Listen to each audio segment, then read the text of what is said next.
Could overthinking and food obsession be sabotaging your weight loss efforts?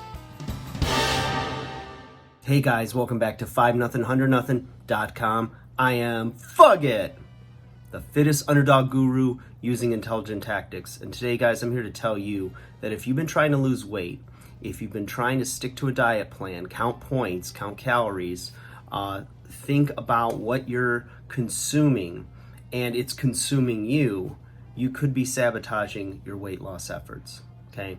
Now, in the general grand scheme of things, I think that most people aren't giving enough thought to their diet plan, right?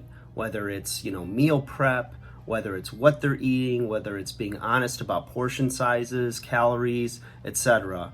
But I also see the other side of the coin where those who are committed, right? Those who have good intentions are giving an honest 110% effort, where overthinking could be causing you to not break through plateaus and see your weight loss efforts. Now, years ago, when I would see this with clients that were just totally obsessed with every calorie, every diet, they couldn't read enough, they read every diet book, they're trying to stick to this plan, and instead of focusing on how good they feel, on just seeing food as fuel, they were really wrapped up in how their palate felt, right? How food tasted all the time. They were always thinking about their next meal.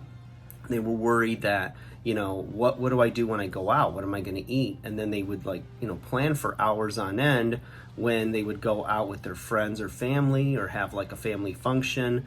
And it was totally consuming, their every thought. And so what happens as soon as somebody tells you you can't have something?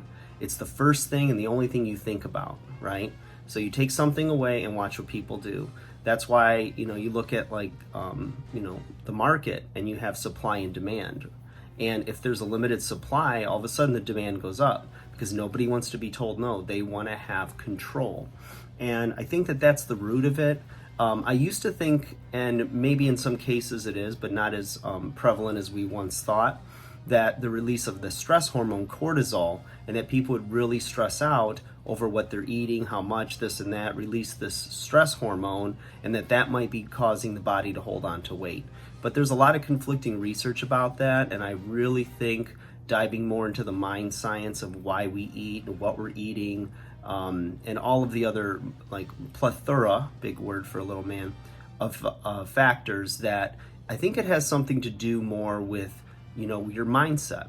So once you do the research and you know what you should be eating, you either know how many calories you should be eating a day to lose, you know how many points you should be having, or if it's a macronutrient manipulation, which foods you can eat and can't eat, right? And once you get that down, then this needs to be completely left to automatic pilot. You've made a resolve, a decision. Decision means to cut off all other options. So it's not even that stuff is tempting to you anymore. You might crave it, but realize that your cravings are what got you in trouble in the first place. So what you're going to do then is just resolve to stick to that plan. That's why doing the work ahead of time, getting the information you need, understanding why, what you want, the emotional anchor as to why you want to change and why you must change, not should. Everybody knows what they should do, but when it becomes a must and a time-sensitive must, that's when it gets done. So sometimes overthinking it could be your issue. You could be thinking too much about food, too much about calories, too much about all that stuff. Once you've made it simplified, right? You figure out what you can and can't do, how much of something you can have. Is blood sugar an issue? Maybe you should be cutting out your simple sugars or things that raise your glycemic index. There's all types of ways that you can approach this, but the big picture is get it done by doing all the work up front, meal prep, know that what time you're supposed to have things, set timers if you have to so you don't miss meals like my girlfriend does. Shout out to her, she's awesome. And I know she'll see this. So, and I miss her, she's beautiful and my love. So, she's on a business trip. So, me, I'm just doing my monkey business, my videos for you all. So, that's the end game. Sidetrack. ADHD is called. They want Jimmy back. They got me. For life.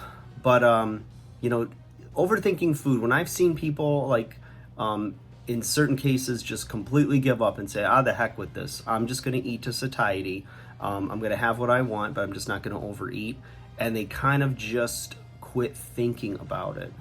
You know, all of a sudden the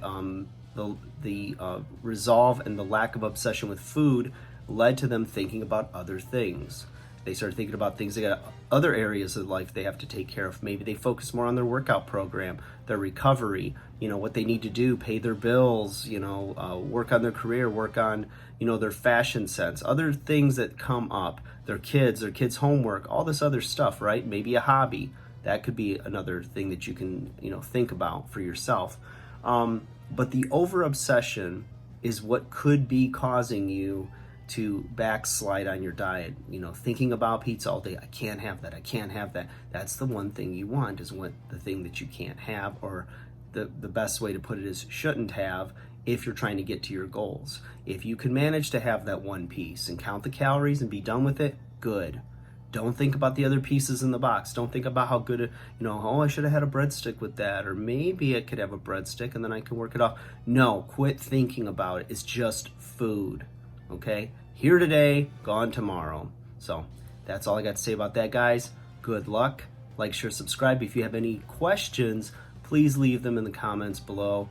If you want to work with me personally, I'll work with you based on either online or in person if you're in the geographical location that's close and convenient for both of us. So guys, take care. I'll talk to you again soon. Quit thinking about it. Forget about it.